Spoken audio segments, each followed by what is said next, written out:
भगवान श्री सुखदेव जी महाराज के द्वारा कथा को सुनते सुनते आनंद की मुद्रा में परीक्षित हैं। आज श्री परीक्षित ने एक प्रश्न किया, प्रभु मैं आपसे यह पूछना चाह रहा हूं कि जैसे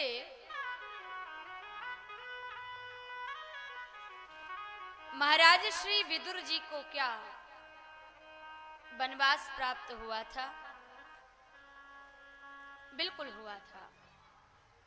और आप मुझे यह बताइए ना, संसार में कोई सुखी कोई दुखी है तो क्या भगवान किसी को सुख और किसी को दुख देते हैं?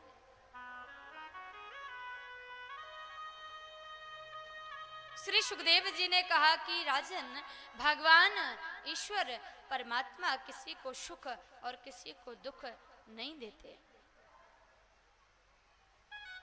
प्राणी अपने कर्म के द्वारा सुखी होता है, कर्म के द्वारा दुखी होता है।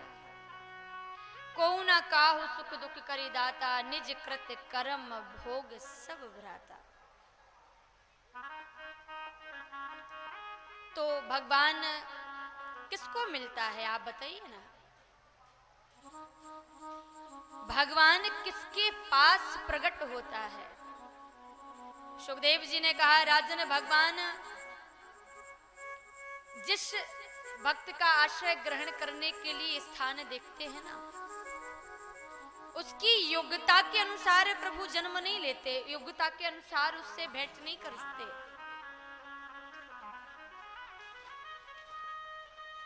केवल और केवल भगवान आपके मन के भावों को देखता है। तो शायद मुझे ऐसा लगता है कि जो जाति से श्रेष्ठ है, कोई ब्राह्मण है कोई क्षत्रिय है, भगवान उनको तो मिलता ही होगा, ऐसा नहीं है। यदि भगवान जाति देखते होते तो का जाति विदुरस्य यादव पते।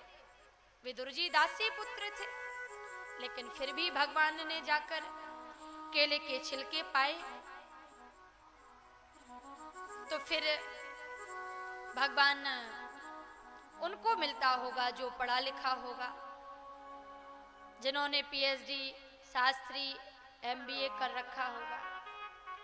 कहा नहीं नहीं, भगवान पढ़े लिखे मानवों को भी नहीं मिलता। अगर पढ़े लिखे मानवों को मिलता होता तो गजेंद्र क्या पढ़ा लिखा था? गौ शब्द बोला, भगवान चल दिए और विंद तो बोल ही नहीं पाया कि भगवान ने रक्षा कर दी। तो भगवान पढ़े लिखे मानव को नहीं मिलता। अच्छा एक बात बताइए, क्या मीराबाई किसी यूनिवर्सिटी में पढ़ने के लिए गई थी?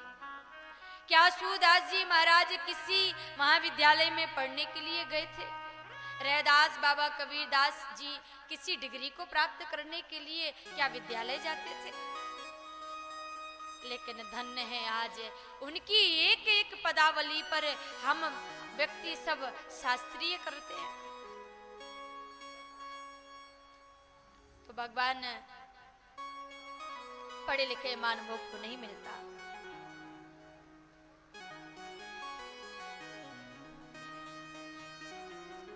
भगवान श्री विदुर जी ने मैत्रेय जी से पूछा था सृष्टि के विषय में कि परमात्मा सृष्टि को बनाता है और सृष्टि में सुख दुख अपने कर्मों के द्वारा प्राप्त ही होता है। हम प्राणी भजन मात्र करते हैं और हम याद करें, ऐसा संदेशा हमारा भगवान तक आप महर्षि हैं तो पहुंचाते ही रहना। और आज